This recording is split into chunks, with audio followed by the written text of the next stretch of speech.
All right, let's move on to item number 11. In how many ways can you go from point A to B using 7 moves if you can only go up or right each step? So, for example, if I have here from point A, I could go either uh, right, right, right, right, up, up, up. So that's 1, 2, 3, 4, 5, 6, 7 steps. Also, I could go either like 1, 2, 3, 4, 5, 6, 7. So there are actually many possibilities that follow these conditions. And it's important to note that whatever step you take or whatever possibility there is, I hope you could notice that there are always uh, 4 going to the right and 3 going up. But this time, I will teach you a simple technique how to do this. So one way is first you going right, you put there all the ones in the intersections of the vertical and horizontal segments. So put there ones, and in a similar way for the ups here, put 1, 1, 1. Then we will add them. Let's start with this layer. So add them 1 plus 1 and put it there in the intersection 2. 2 plus 1, put it here, 3. 3 plus 1, 4. 4 plus 1, you place it here, 5. You're done with this layer. Proceed with the next. 1 plus 2, that's 3. 3 plus 3, 6. 6 plus 4, 10. 10 plus 5 will be 15, so place it there. And lastly, on this layer, so 1 plus 3, 4. 4 plus 6 will be 10. 10 plus 10 will be 20. And 20 plus 15 will be 35. Remember that our goal is to go from A to B. And on point B here, there are the number that we placed is 35. Hence, there are 35 ways to go from point A to B following these conditions. I hope you got this. And if you did, congratulations. But if not, it's still a learning experience. Number 12. In how many ways can you go from point A to B to C using 9 moves if you can only go up or right each step? So this is something parallel or similar, a bit similar in some aspects with problem number 11. It's just that you are required to pass through B. And again, you have 9 moves. So something like from here, let's say 1, 2, 3, 4, 5, 6, 7, 8, 9. Whatever possibility there is, there will always be 9 moves, right? But this time, first, we have to determine how many ways can we go from A to B. So from point A to B here, um, you place there 1, 1 first using a similar technique we employed for number 11. Then let's have this layer. So 1 plus 1 will be 2. 2 plus 1 will be 3. Then in this layer, 1 plus 2 is 3. 3 plus 3 is 6. So you have it there. But we are not yet done. We still need to go from B to C and using a similar technique. Again, put 1, 1, 1. And let's have this layer. So 1 plus 1, 2. 2 plus 1, 3. 3 plus 1, 4. And in this layer, 1 plus 2 is 3. 3 plus 3 is 6. And 6 plus 4 is 10. So therefore, from B to C, there are 10 ways to go. So there are 6 ways to go from A to B and 10 ways to go from B to C. By the fundamental counting principle, we have to multiply them both. So there are 6 times 10 or 60 ways for you to go from A to B to C following the rules as stated. All right. Number 13.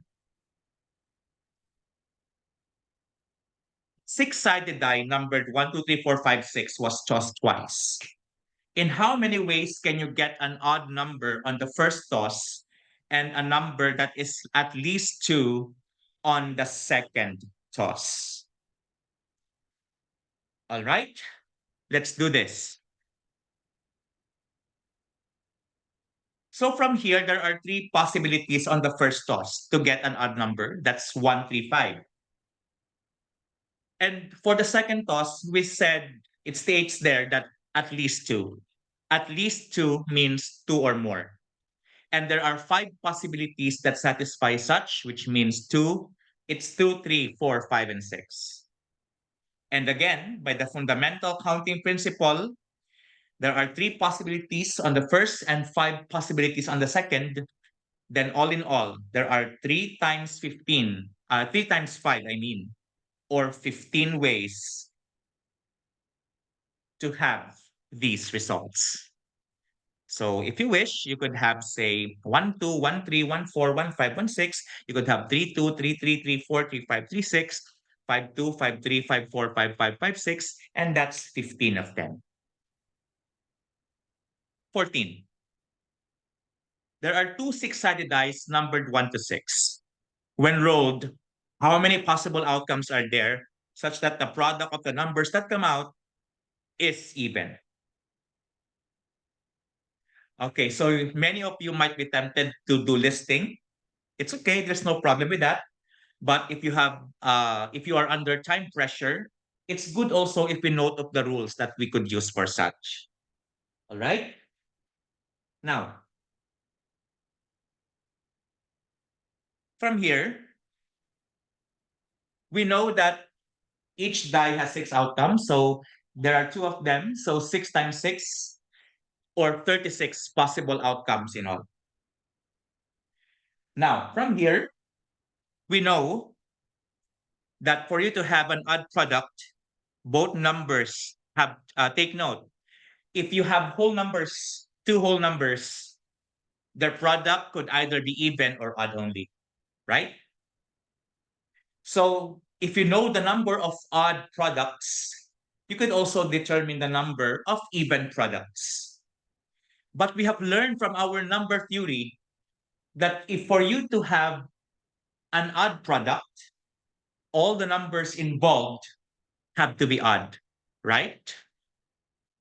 And so there are 3 odd numbers, 1, 3, 5 on the first die, and also 3 odd numbers on the second die, which means that there are 3 times 3 or 9 ways for you to arrive to an odd product. But take note, there are 36 possible outcomes in all, of which 9 are odd. How do we get the number of even products? That is, by using the complementary rule, or here, subtraction. Hence, there are 36 minus 9 or 24 or 27 possible outcomes that have an even product. So you see, this problem is made simpler using the complement rule. 15. You answered all 4 true or false items by only one of true or false. In how many ways can you answer the test with at least one true? Now, for this one, you might be tempted to list again, but actually, we can still use the complementary rule here. That is, first, let's apply the fundamental counting principle. There are 4 slots, item number 1, item number 2, item number 3, and item number 4. And each of these 4 items is answerable in 2 ways, true or false. That's why by the fundamental counting principle, that's 2 times 2 times 2 times 2, or 16 ways in all to answer the test. However, if there is at least one true, it's either you have 1 true, 2 true, 3 true, or 4 true answers. And the one that does not satisfy this is the possibility FFFF, meaning You answered all items false because this is the only possibility that there's no true state. There's no true. Only one possibility, FFFF, does not satisfy the condition of having at least one true. And out of the 16, only one does not satisfy. Hence, there are 16 minus 1 or 15 ways for you to satisfy the given condition of having at least one true in the test. 16. Consider the list of natural numbers from 1 to 80. At least how many numbers should you get from the list to make sure that the products of the numbers you have taken is even? What do you think?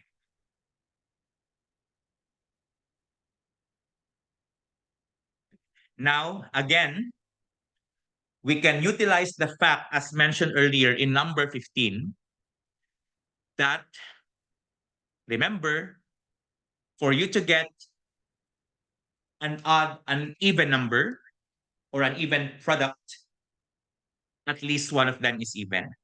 Or in this case, there are 40 even numbers on the list and 40 odd numbers also in this list, right?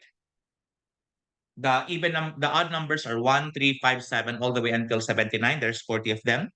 And the even numbers are 2, 4, 6, 8, all the way until 70. And there are also 40 even. The product of the numbers will only be even if there is at least one even number in the set.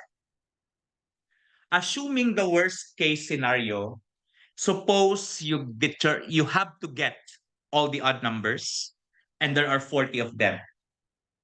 And if you have taken out all the 40 odd numbers, surely whatever number you picked will always be even. Hence, you need at least 40 plus 1 or 41 numbers. You have to pick at least 41 of them to make sure that there is at least one even number, and that will result to their even product. 17. Amy, Ben, Kara, Donald, and Ella wanted to occupy a row of 5 chairs. In how many ways can they sit if Amy and Kara are next to each other? So here they could sit anywhere they like, provided that Amy and Kara are together. So let's see how to do this. To do this, let's call them A, B, C, D, and E respectively. But without, this is just one case that Amy and Kara are together. Okay?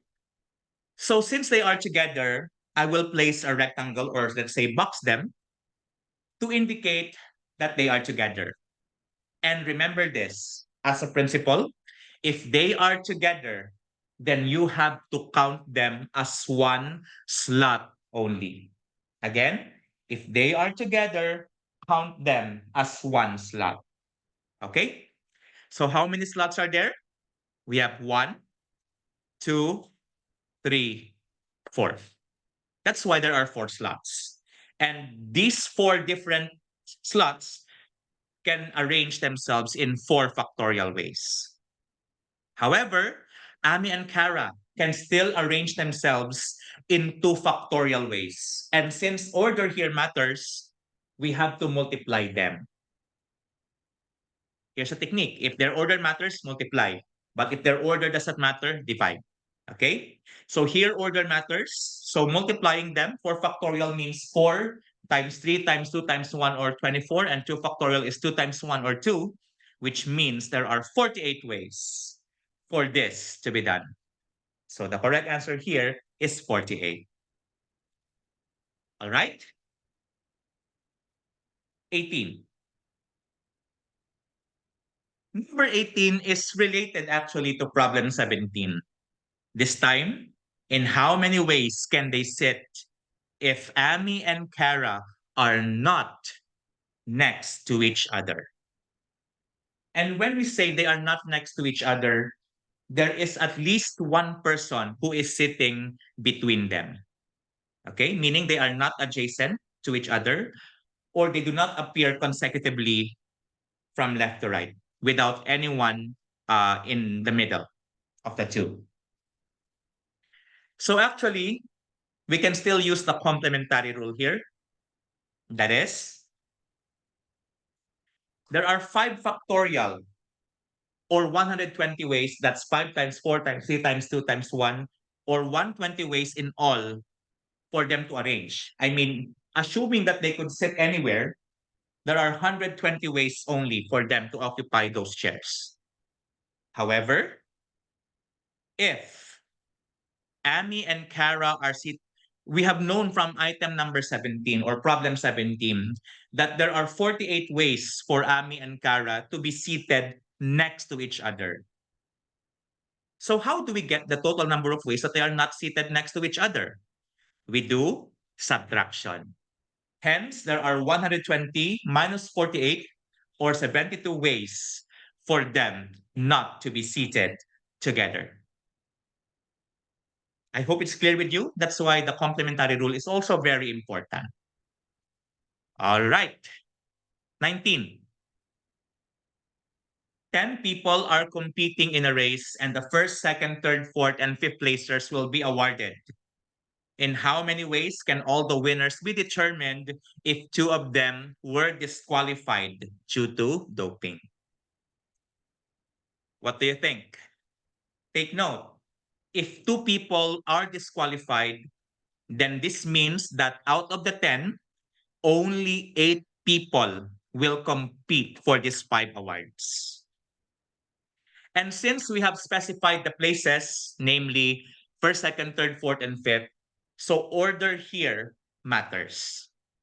And if we will take the number of ways for you to determine the arrangement and of different objects, then this involves now permutation, which has the formula NPR equals n factorial all over n minus r factorial. Here, you will, out of the 8, you will take 5. So 8p5 is equal to 8 factorial all over 8 minus 5 quantity factorial. The numerator becomes 8 times 7. The denominator for now becomes 3 factorial. And the numerator becomes 8 times 7 times 6 times 5 times 4 times 3 factorial. I stopped with 3 factorial because I know that I can divide it with the denominator and it will result to 1. So what's left will be 8 times 7 times 6 times 5 times 4, or that's 6,720. Problem 20. I have 5 different math, 3 different science, and 2 different English books. And I want to place them all in a 10-space shelf vertically. In how many ways can these books be arranged if all books of the same subject are together? Okay? So from here, it's important to note that all the math books are different, the science are also different, and all the English are also different. So here, there is no repetition of a certain type of book. So for now, let's call these 5 math books as M1 all the way until M sub 5. The 3 science books as S sub 1, S sub 2, S sub 3, and the 3 English books as E sub 1 and E sub 2. Now, since all books of the same subject are together, this will be grouped or counted as one slot, one slot, one slot. So how many slots do you see? That's 1, 2, 3. That's 3 slots. That's why I have the 3 factorial. However, these 5 math books can still, again, they could be rearranged among themselves as long as they are there in this slot. So that's 5 factorial ways for the math books, 3 factorial ways for the science books, and 2 factorial ways for the English books. So that's 6 for 3 factorial. 5 factorial is 120, 3 factorial is 6, and 2 factorial is 2. And their product is 8,640. Hence, you have 8,640 ways to arrange these books that satisfy the given condition. All right?